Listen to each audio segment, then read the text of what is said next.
Bunting, Rose, and Desta Basma for this presentation.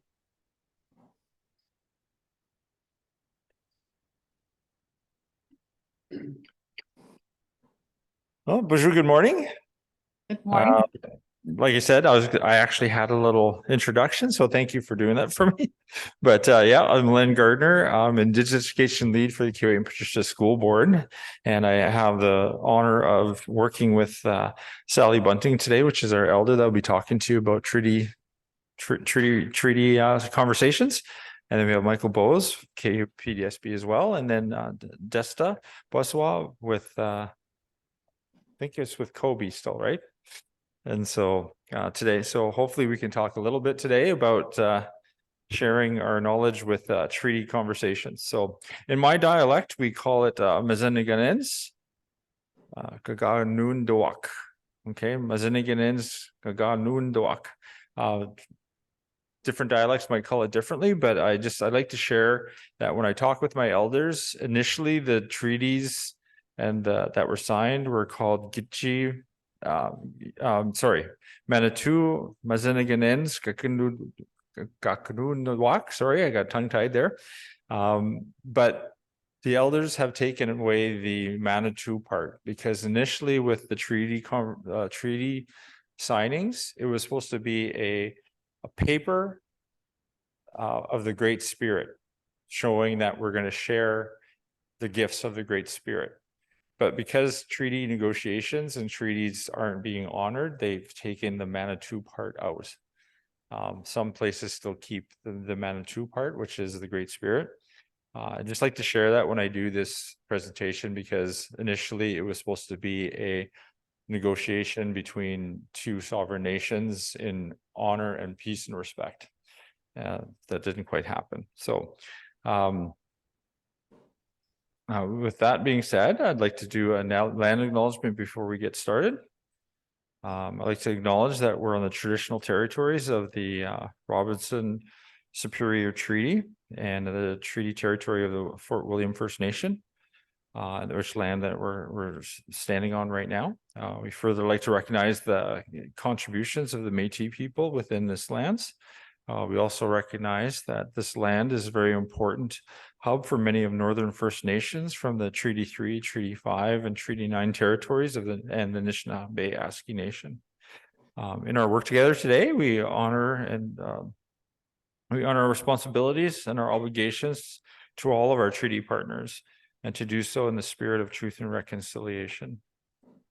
With that, I'd like to turn it over to our elder, Sally Bunting, to give us an opening prayer.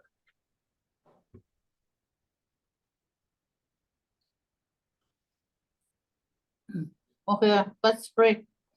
And I always like to do my prayers in my language, because this is the language that the Lord gave me when I was born. And throughout my journey in my life, I never forget my language. And I always remember, God gave me this language, and I'm going to use it to the full benefit of for myself and the people I work with. So let's pray. Miko eskishiman dono gum hiwe gagano apam siang hiwe gawa kapiang gagakui gau kinda ma gau basantawan an kachawan wag gau Gaganoonidwag kishiman do gakanazaman hawan wag koyak chicken hamagi wa koyak chipas damang koyak chicken damang hiwe ni gago kanamok siang.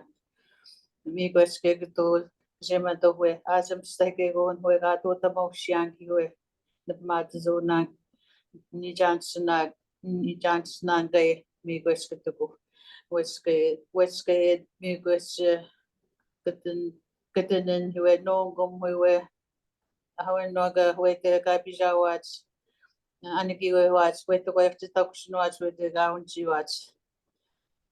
I mean just women no okay Nagajima do me no gum. Amen.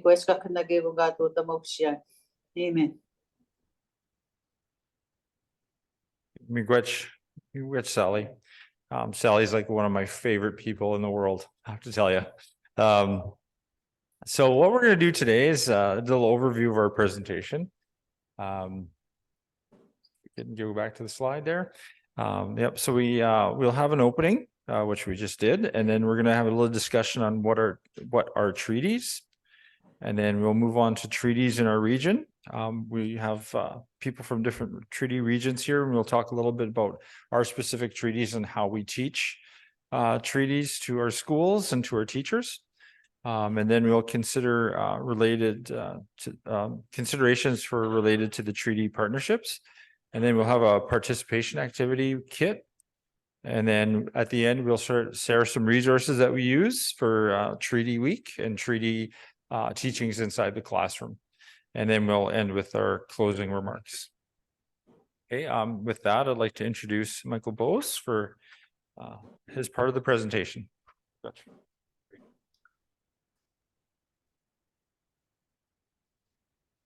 To lower the microphone slightly. Bonjour, Michael Bose in addition to cause. I think I've pretty much met most of you in the room here. I have been working in a partnership with the Keewatin and Patricia District School Board and the Anishinaabe Nation. This is my 6th year now. And so I work with principals in NAN communities along with new teachers. And we also have a mental health champion program that I co-facilitate with Candace Kirkemeyer at the board. So I'm really pleased to be here this morning. And I'm here as a colleague, a friend, and certainly as an ally. So I'm just going to talk a little bit about the different types of treaties. What we know is that there are a number of treaties that were signed in Canada since the early 18th century. So you can see in the illustration that 364 of 617 First Nations in Canada are considered treaty First Nations.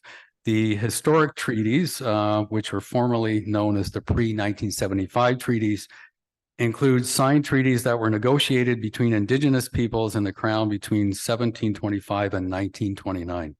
Historic treaties span 9 provinces and 3 territories, covering nearly 50% of Canada's landmass. The treaties of peace and neutrality signed between 1701 and 1760 are not represented in this graphic because they don't have any geographic boundaries. These agreements were a type that, to facilitate trade and contain no monetary or land transfer provisions, but guaranteed hunting, fishing, and land use rights for the descendants of future generations of Indigenous peoples.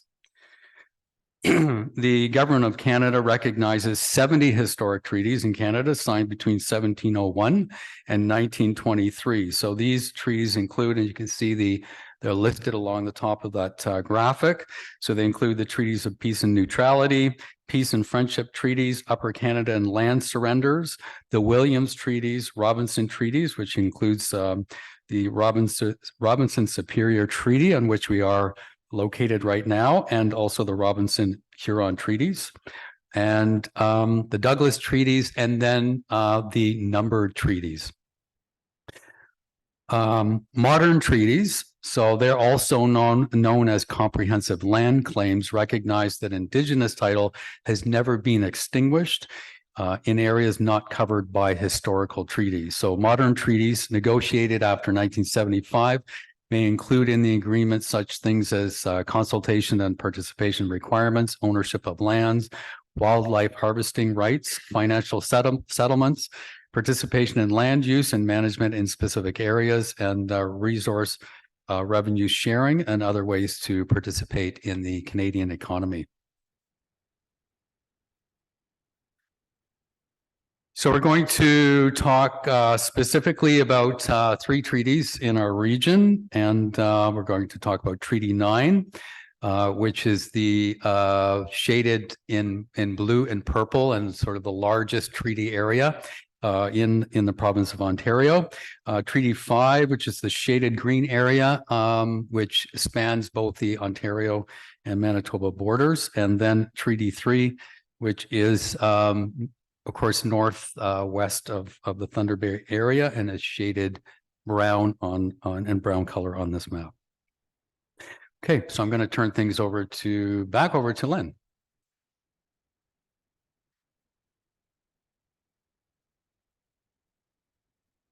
Okay, so we have some educators here, most that so you guys have done Treaty Week before and you have taught it in your schools and set up your teachers. In my experience though, as Indigenous education lead, I'm finding that a lot of times what we're doing is we're taking something like a special week, like Treaty Week, and we're checklisting it. We're not really applying some really significant learning, significant activities. We kind of go through the treaty just quickly and kind of checklist it. But I'm really encouraging students and teachers to really look at the treaty and how it affects our daily lives. So here we have just some basic information of the Treaty 3. So what we like to do is have teachers make sure they research the treaty lands that they're on. So if they're from Treaty 3 in our area, they need to find out like some of the details of the treaty. So like for Treaty 3, was signed in October 3rd, 1873. And then so you can look at the historical context of what was going on at that time and how the treaty covers the area of land which extends from Northwest Ontario, south of Manitoba border, almost just west of Thunder Bay here. And the Anishinaabe people that negotiated the treaty, that's a sacred covenant with the Canada and the Crown. And it was binding the two nations in peace and friendship, which was the majority of the treaties at the time. Canada called the treaty a land surrender, the government of Canada, and argued that the treaty gave ownership over Anishinaabe territory. And that's where it's really good to get the students and the teachers to understand that these are agreements between two sovereign nations, and there wasn't, there was a land sharing treaty and not a land ownership. Treaty 3 covers about 55 square miles, 55,000 square miles, I guess. Sorry about that. West of Thunder Bay, north of Sulcoat, along the international US and Canadian border, and all the way to Manitoba. Is made up with 28 First Nation communities. When we do our research for our First Nation treaties, I also like to encourage them to actually go to the Indigenous and Northern Affairs website and actually look at download and actually get a copy of the original treaty, which they can do, and they can look at the significance of such an older document that is very significant to the land that they're on. I have the great honor to introduce you back to Desta, who's going to introduce.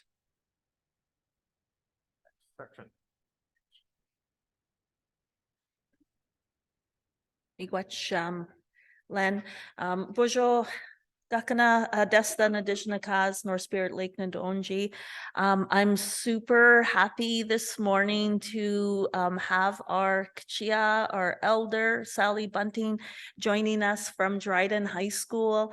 You know, someday when I am Sally's age, I can't even imagine the technology I will have to undertake to continue learning opportunities for adults and for students. So first of all, a big miigwech to Sally for just continuing that example of lifelong learning. So Sally is not only my elder, but very much has been a role model to me for a good portion of my life.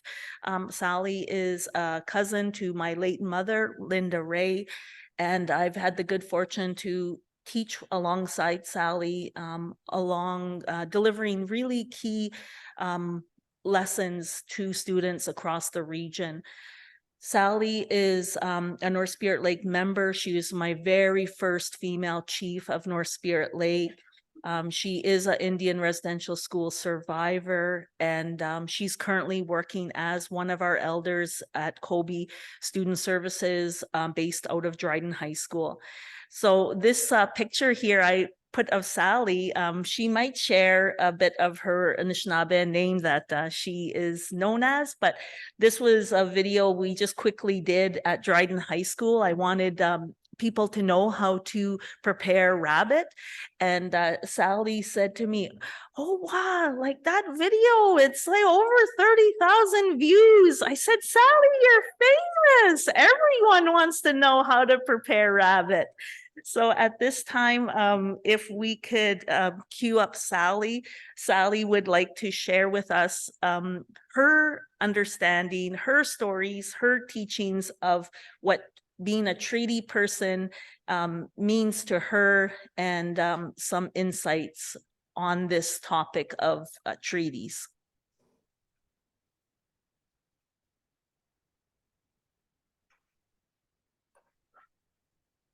Oh, ginchtam Sally. Okay. Okay, bonjour. Sally Bunting, Indigenous Cause. I have to talk English. And I want to tell you a little bit of my experience and my view of this treaty land of ours and the thing that we need to work on. But mostly because, like Testa said, I was the first woman chief of North Spirit Lake, and which is, you know, which is kind of usually my granddaughter Nadine always tells me when I'm talking someplace. He said, she calls me Mama. That's what she said. Mama, can you please talk normal? Don't talk political. You have that political language. I don't want you. Just a regular language. So I'll try to do that. I'll try to talk normal.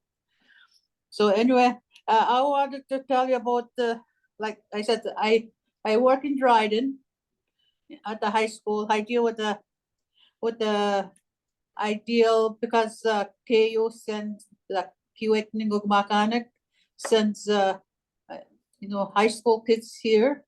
So we got 8 right now, and they're all from Poplar Hill and North Spirit Lake, get QA, and they're here right now. So we have to teach them things, and I talk to them a lot, and I talk to the teachers up north too, the new ones that always come.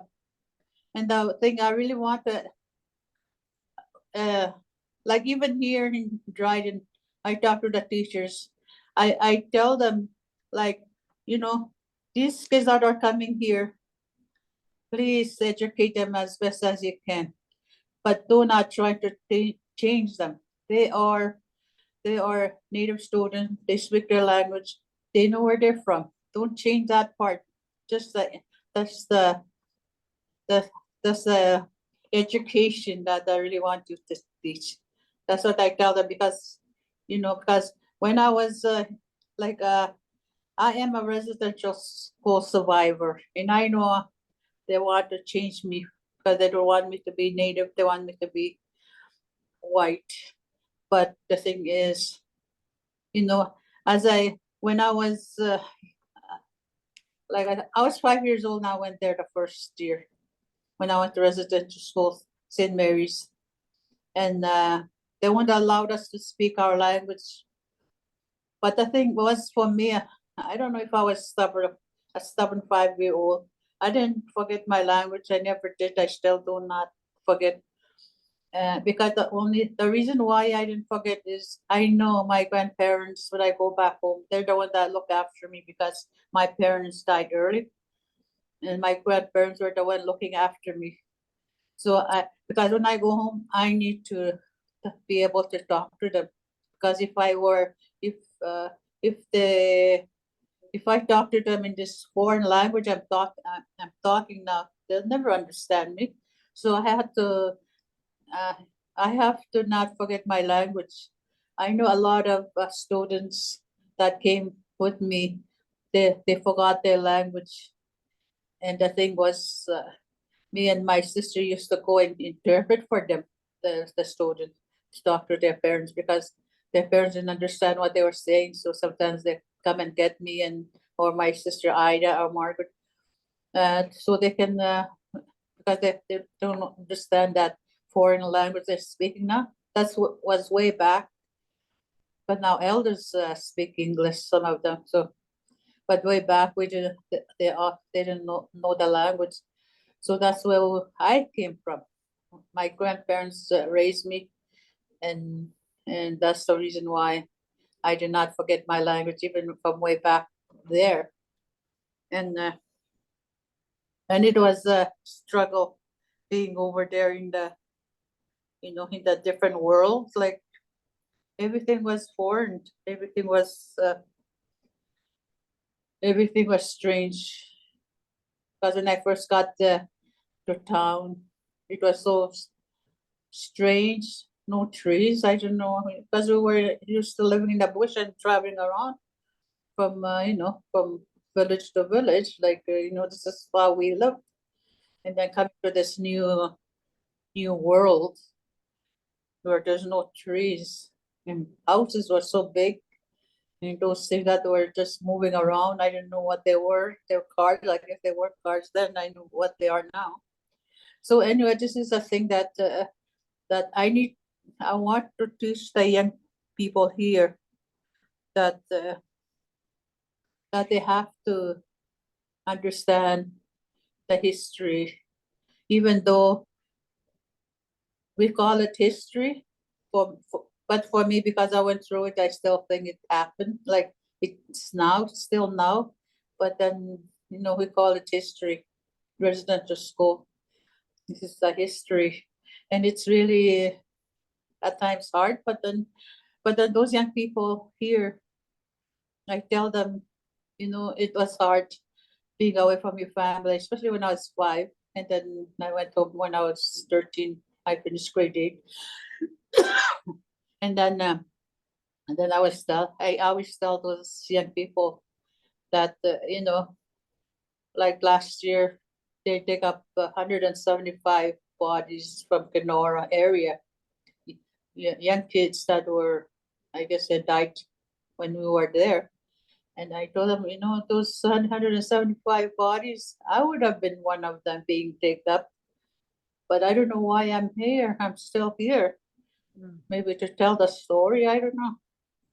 And then the thing, and I tell them too that because it's they're white native kids, they always we have workshops and there are a whole bunch of them there all the time. And I tell them, you young people, you have to know the history of what happened in residential school and the land that was all belonged to the land, and it's in books. You learn in school, you're learning, even grade 10s, they're learning about the culture right now. So I tell them, this is what you're supposed to, this is what I want you to know, is learn the history. Even as you grow, go to college and go to university, learn more about what happened in the past. What I went through, I told. And then I said, if you learn the history of what happened, then when you become future leaders, then you can change everything. You'll have the power to change this, so it won't happen again. And this is usually the young people, they like to hear. I like to make them I like them to understand that they have a future's coming and they need to be prepared for it. And what here at the high school in Dryden, it's a good place to do it, and that's why I'm here right now, and I talk to them. And I talk to them in the language sometimes. Those young people, they're really good at the catch on fast. When you tell them a word, you say, come here, Bijan, and all those things. So it's, this is the way I want to, because they have to understand that there's Fort Severn, North Spear Lake, and Poplar Hill, and even Deer Lake, and that we're 3 different tribes. Cree people, there's a Cree language, and us is Ojibwe language, Ojibwe language, and Ojibwe language. There's 3 languages, and we all do things different in our community, and we learn differently too. And we're not the same. We're not just Indian kids are here, but they're different. There's 3 different tribes there. So anyway, and that's what they have to understand, and they know.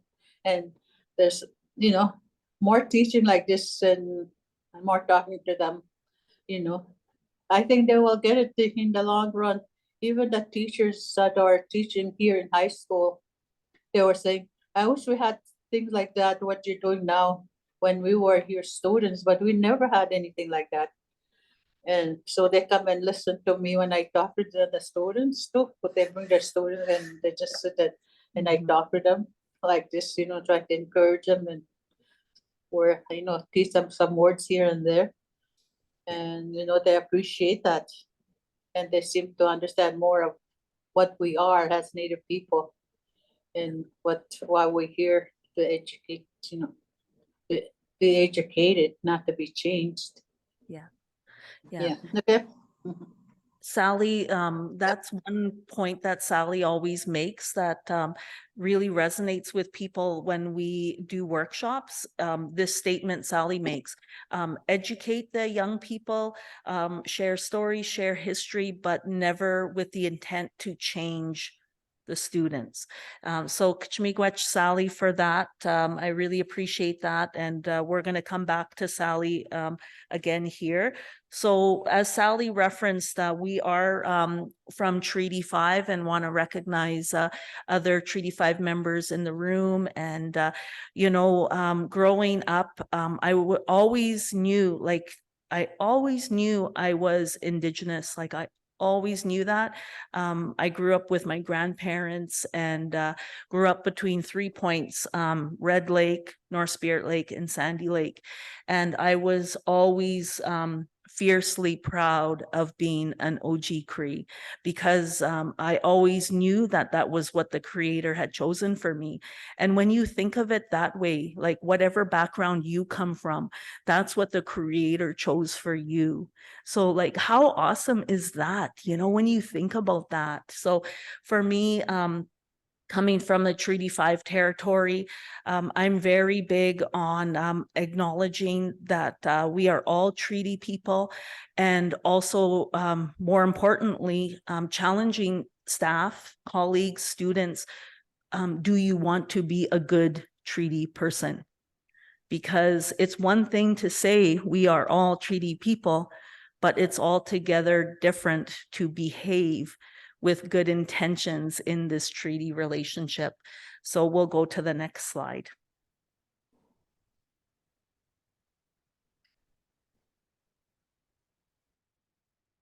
Bonjour.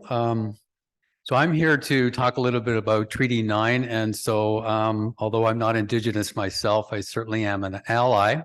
And I do have family from who are members of Treaty 9, including my children and grandchildren. So Treaty 9 includes the original James Bay Treaty signed in 1905, 1906, along with an adhesion made later in 1929, 1930. So Indigenous peoples have called the lands of the James Bay Treaty home since time immemorial. The Omishgagook live mainly in the James Bay and Hudson Bay lowlands, while the Anishinaabe traditionally live mainly in the interior, closer to the height of the land that divides the James Bay and Hudson Bay watershed with those of the south. So I really love the quote on this slide as these words of the elders honor the knowledge, skills, and the close relationship of the Indigenous peoples to the land that is so prevalent among many First Nations in Treaty 9. So as we know, these relationships with the land have become significantly disrupted since colonization.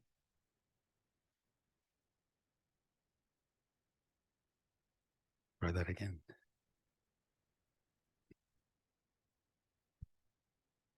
So from the Crown's perspective, the signing of the treaties was to purchase really the interests of the resident Cree and Ojibwe peoples to acquire lands and resources to make way for white settlement and resource development. As Pamela Toulouse states in her book, Truth and Reconciliation in Canadian Schools, at no time did Indigenous peoples see treaties as giving up their lands or consenting to be assimilated.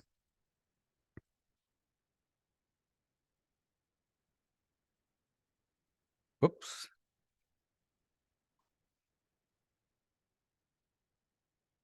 Could hand this thing to somebody else.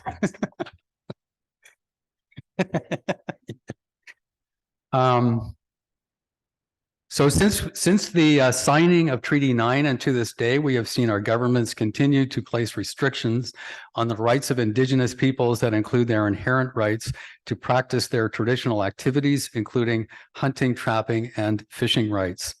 So as you can see from the quote from Elder John Fletcher, the Indigenous peoples who participated in the signing of the treaties were promised that their way of life would not be infringed upon by the signing of the treaties.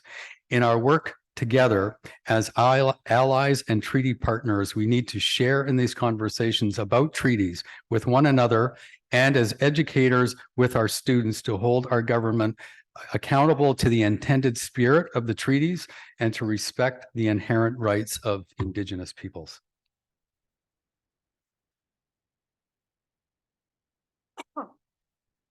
So what Len, Sally, Michael and I are trying to do for you throughout this very short period of time is to role model to you the scaffolding work you're going to need to do with your team to prepare yourselves for treaty conversations within your schools. So obviously we're starting with, elders at the forefront. We're starting with our language. We're starting with a bit of the historical context. We're starting with the relationship piece. So I'm just going to ask the tech to queue up our MPP Saul Mamakwa's video. And my apologies, this was just taken on my iPhone, so you're gonna have to listen very carefully to Saul's message because the volume didn't come through that well on the recording.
I love that our MPP said, you know, without treaties, there'd be no Ontario. Without treaties, there'd be no Sulakaut. So when people want to have conversations with me in Sulakaut about, well, you know, my family has lived here for 4 generations, I'm very quick to remind them, let's have a further conversation about who welcomed your family initially to this area. So those are very tough conversations to have with students, because just like I am a fierce Treaty 5 member, super proud of that, those families are also very proud of their ties to the areas we are representing in this room. However, we cannot shy away from these tough conversations. It truly is for the betterment of those students and staff to hear all sides of perspective on topics. And I'm very quick to remind students when I work with them, your future employer is expecting you to come with this knowledge to them. They are not planning to educate you. They're expecting that you're going to walk into your future job having a sense of history of the area you work in and having that cultural context already. So that helps them to sort of frame it a bit differently as well. So when we talk about planning for these conversations within your school, and we by no means are suggesting, like Len said earlier, this is a checklist. This is, you know, that first week in November that the provincial government says is to happen. No, we're expecting these treaty conversations are happening every day, all year, because we are in relationship with one another. So when you are having these conversations within your school communities, please consider some of these points that are within this slide deck. I would like to highlight Hayden King's quote because it's just too good not to read. Unless we are actually going to have a serious conversation about what treaties means and what our obligations are to each other and all the awful things that have been done throughout treaty history, like the continued misinterpretation of those treaties, we cannot say that we are all treaty people. Right now, we are actively breaking treaties. We are actively breaking our obligations to each other and the land. What does that mean for our relationship?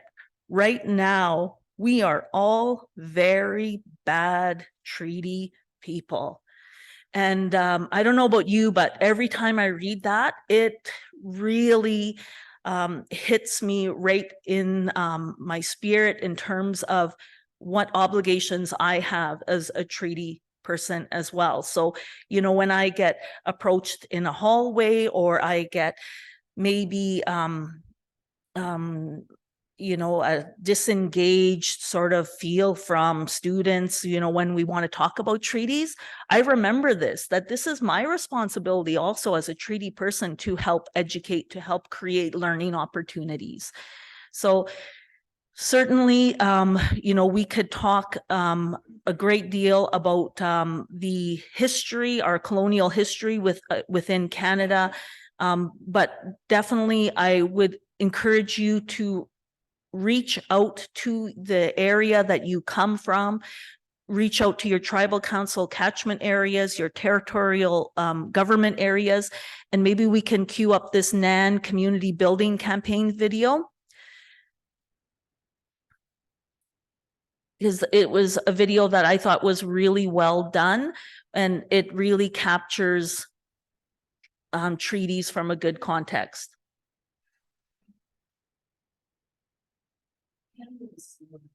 Treaties were made between First Nations peoples, Ontario, Commonwealth, and Ireland. These treaties are legal documents meant to share all the resources and benefits of this land between the settlers and all of our nations. These treaties were negotiated perfectly by our members. However, Canada used the treaties to control and diminish First Nations. There are many truths made and told in Canada. The truth about the treaties and the colonial racist laws and policies developed in this country need to be heard in order for Canada to move forward. Mazina'iganens Nation wants to leave the colonial treaties and private law peoples unsanctioned to this very day. This is not an easy story, but it is a necessary one. We share this knowledge in order to inform, educate, and teach for all our nations and move forward in a good way. My name is Derek Fox, I'm a graduate from the Mazina'iganens Nation. The Mazina'iganens Nation is an advocacy organization created back in the mid to late 1970s. And after to advocate, lobby, and support many First Nations and the Mazina'iganens Nation. In that territory, in fact, it expects from the Manitoba border to the day-to-day folks, not the big folks. Out of the 49 First Nations, 32 are remote. All the communities are extremely diverse that we need in our own way. The display was created after the celebration request for the other day, which took place between the years 2000 and 2011. And we have some students kind of well, pursuing their education and forcing a lot of lives. We had many people look into it and why this is happening and things that this display was created to show people that Canada has not lived up to the treaties. And unfortunately, to this day, a treaty agreement between respective people and non-people has been invited. So, I think Canada get to this festival, which is less misunderstandings, who might be the start and where we come from. A series of golden laws and race policies were created by the Canadian government to make sure Parliament was supported by the treaties. The Indian Act was created in 1876. The goal of the act was to assimilate First Nations peoples and make them good British subjects. The act was meant to erase our language and base life. Here are some things one of the Indian Act. They denied them its status. They introduced residential schools. Particularly 150,000 of our children from the families and even the church run government private schools. Thousands of our children never home. The act created reserves. It gave Indigenous peoples freedom and awareness. It made it illegal for us to practice our ceremonies, and it denied us the right to vote until 1960. The effects of the act has this very day. The act has caused confusion about who we are and where we come from. We'd like to talk to you about some of this. Not very exactly we want to give it, you know, country, we want to be represented for risk and politically. You know, me as a person here and kind of maybe that's exactly the I think the bottom of the definitely very another thing is that indigenous people get free education. As education is a free budget. The federal government has not provided funding for elementary and high school students. So when our students graduate from high school, they're going to get enough funding for tuition for the post-secondary education. The trauma and the residential school is extremely powerful. It's been something that, from a personal standpoint, that I've lived with. Both my parents and the reality is that my generation have lived through this trauma. They've all experienced being raised by parents who are not ready to be parents, what we expect people who have been raised in the residential school system. They're taught to hate the language, they're taught to hate the brown skin, they're taught to hate the long hair, they're taught to hate everything about themselves. So you can imagine the upbringing that many of us had, and that the legacy of the residential school that lived on through generations that exist today. There's a lot of work to do amongst our amongst each other. There's also a lot of work to do in this country, a lot of work to do from both levels of government. They have an obligation in that duty to ensure that they live up to that reconciliation that I'm talking about. There's a huge lack of action from government. I'm hopeful that someday in the future the non-people can understand how and why our people have ended up in the places that we. And one of the biggest reasons for that is the broken trees that need for that fair relationship. So we're hopeful that one day we'll get awareness. We're even more normal for the one day the government of Canada and Australia are policies. Who live up to their treaties, the human promises, the human needs. Working together is one for all of our children and grandchildren could benefit from this. Yeah, thank you for playing that video. Michael and Len have provided each of you a kit that's in front of you. And for our online participants, please put your mailing address in the chat and we'll pop that in the mail for you. So we're going to give you approximately 10 minutes to have a table conversation. So if I could ask Len and Mike to maybe join up the groups, let's try to get maybe 3 groups max in the room. If I could get you guys to encourage people to join other tables. What we would like is to have you now with your table mates, have a conversation outlining 4 approaches that you can further explore within your school for the upcoming Treaty Recognition Week, November 5 to 11, 2023. And also we want you to consider making sure that you include the 4 aspects of self within your plans. So as we know, the East for spiritual, the South for emotional, the West for mental, the North for physical. How are you going to come up with a plan that will engage all aspects of self as part of your brainstorming, the start of your brainstorming? So, and then we're going to ask you to share back.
Yeah, just this year.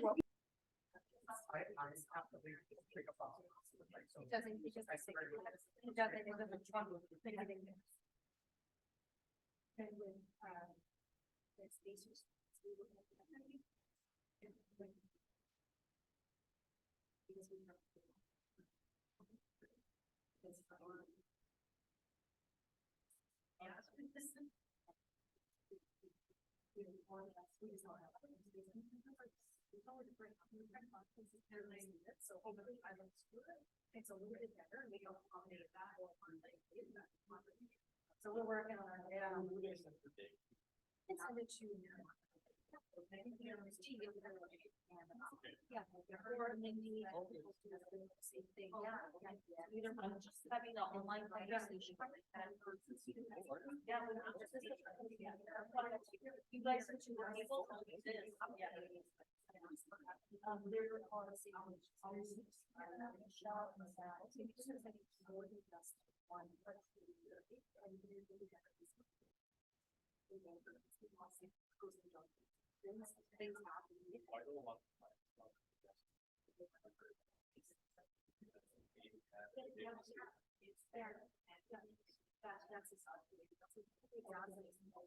Yeah, well, that's okay. Yeah, it's for your, yes, like, I have one for years, no one else. So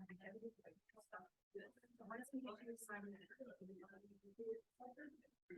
And you can even like, yeah. This way you're like your mileage.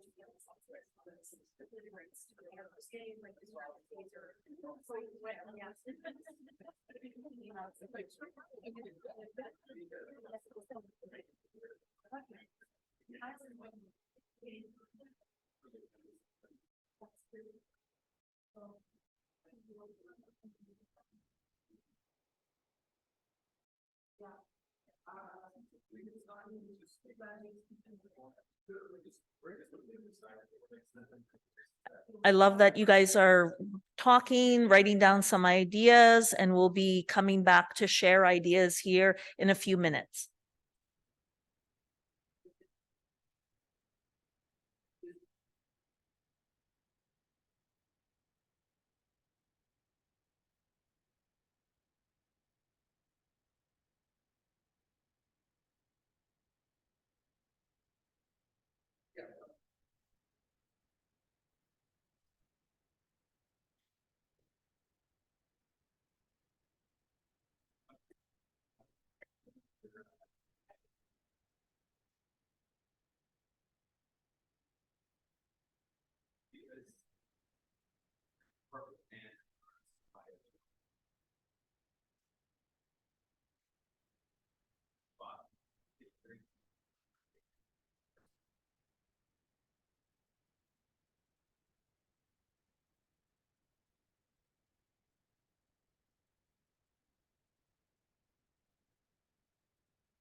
But then I've also.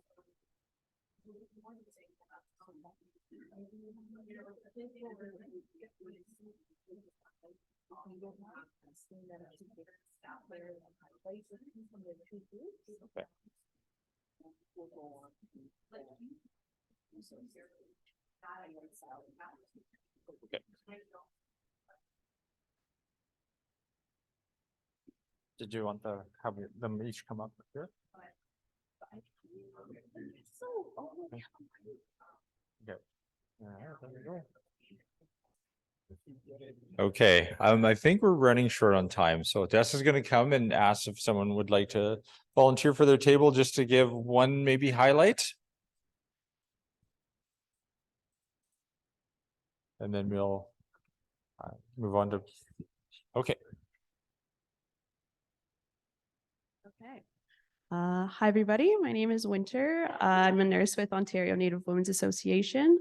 So the table and I have just been kind of discussing our personal experiences and really talking about the change that we feel coming while also acknowledging the past. A lot of people have felt racism within our own education careers, whether we were a student or a teacher or any type of figure that people are looking up to. So we really wanted to focus on acknowledging that part, but also realizing that things are changing. And we really spoke about how bringing people to land-based teachings is very important, connecting with our elders, but also bringing our youth to them. So making that a safe and comfortable space. Miigwech, that was really awesome sharing. I love all the conversation. And this group? Okay, basically we started off with we have a real teacher here. So we asked her, how did you go about it? And she said she threw out the question to the students and they didn't have a clue what treaties meant. So that was would have been their starting point to research what does treaties mean. And also there was a comment made utilizing the elders and knowledge keepers within the communities. Also know the community, what culture, what are their practices, and what does culture mean to you? You know, back in Amashkegoat, we rely on the land, that's our culture, and so being mindful of that, and just like you're there to educate, you're not there to change the people of whatever they practice or whatnot. And I'd like to point out too, my grandmother was on the Parliament Hill when they offered the apology, Stephen Harper apology. She was the oldest living residential school survivor, and she just passed away at 111 in 2015. And she was born before the treaty was signed. So that's how important those treaties are to us. And also getting that message to the student. But it's a promise. When you say, Mama, I promise I'll be home at 9 o'clock, and when you break that promise, what happens? There's consequences. And so we teach that to our young people. So why as adults, all of a sudden that's out the door, so bring it back to that place where, it's important, because our young people are going to be at that table and making decisions on behalf of us. So we have to guide them in regards to what is the history all about? Why was that treaty signed? And a lot of our people weren't there when the treaty was signed. So, that's another history in itself. So, but anyways, I can offer any other teaching, anything. No, just kidding. That is amazing. I love that. I really honor, what has been shared with us, and wish we had more time to share learnings and insights. I just want to recognize Sally and Michelle and Christina online. They said in the chat when I was having the tabletop conversation with them, they said that they are going to do more and more bringing local people in and ensuring that the conversations are authentic with the people from the area. So I love that. And we hope you appreciate the packages that were put together with you. They were very intentional to get you to think about how you would honor all aspects of yourself in the treaty conversation. So the gifts from the land, the gifts and stories from those gone on and those still with us. And as we look to the future in terms of how we will have these tough conversations and necessary conversations. Miigwech. Okay, and to close off here before Sally gives us our final closing, we have a resource page on the slide deck. And it has a list of resources from the Indigenous Northern Affairs, where you can get the actual copy of the treaty texts, to all of these other resources related to truth and reconciliation, how it relates to treaties and learning. And then I just want to show quickly what our board does. We have a CRRP web page, which is cultural, responsive, and relevant pedagogies. And in there, we've broken down our resources into Métis, First Nations. We try to break it down by grade. We try to break it down by elementary and secondary, First Nation, Métis, and Inuit resources. And in there, there's specific treaty resources as well. So if you can go to our website and navigate what we call the maze and find this, it is shareable. So you can go in there and share the resources that are available to our schools and our teachers. Len, and I'd like to, yep. Len, if I may add as well, something that Len did, again, with intention, was Len reached out to KPDSB's partners, including Kobe, and said, can you share your resources with us? Can you share your go-to pages with us, sites, knowledge? So that is really a best practice, because none of us could possibly capture all the necessary perspectives. That's why we need each other. That's why we are in a relationship, a treaty relationship. We have to rely and reach out to one another and rest on each other's strengths when we need that. Miigwech. Yep, and then in saying that, we do share our resources with anybody, and then we get resources from people that like to share with us. So it's a whole community of sharing. And just in closing, I'm a teacher. I'm seconded in my position right now, but one of the three key areas when I'm teaching treaties in my classrooms, I would always concentrate on the importance to concentrate on the shared history. So when you're sharing your history with both Indigenous and the non-Indigenous, so that they're learning together about the impact of the treaties on both Western and the Indigenous students, and then also when we're teaching treaties, make sure that we share that the impact that the treaties still have on us today. And then my last thing I concentrate on usually is the students' connection with the land and community that are part of their treaties that they live in, and how that connection makes them who they are, just like Elder Sally said. So miigwech for listening with us today and sharing the day with us. So I'd like to turn it over to Sally to give us a closing blessing here.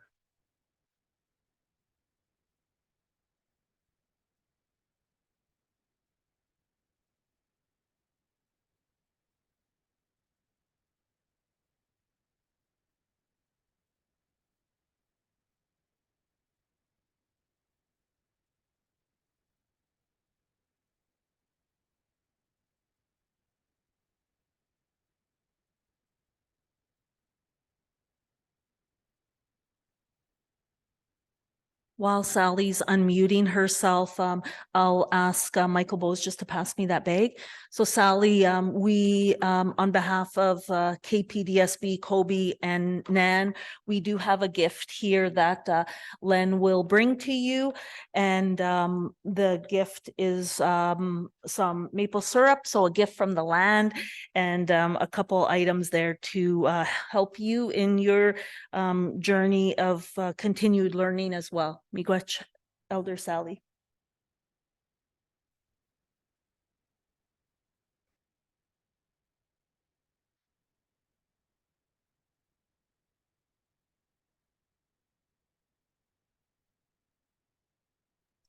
Hello, okay, there.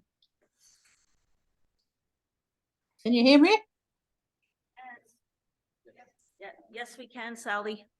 Okay, okay, so like education is very important, because if we're going to get the land back and you know, get our people more into the system of you know, being like lawyers, nurses and stuff, and it's happening now, which is good, you know. We're getting all those people, our people are educated so they can be doctors, lawyers, Indian chiefs, no.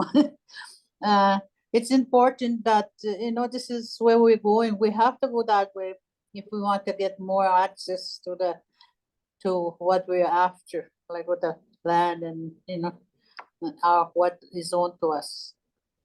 So, okay, I'll pray right now. Miigwech kasi man to, no kumiwa ka bisan da siyang, we chano apan taban we kwaya kwes we ikitiang hiwa ga to tamang. Miigwech kita ko we kakana ka kamen yawa chaw na ka bisan da ko. Miigwech kita ko hiwa po kakana we no kuma ajwas ka stay ko ga to tamo siyang miigwech. Miigwech mo jagin ko hiwa kap matches yang. Which is kaya wega kanut stoang hiwa yak chisig. Ami chwem no kay nang siman to. Amen. Okay. Okay, miigwech. And Thank you, Elder Sally, and Michael will put our email addresses up on the screen.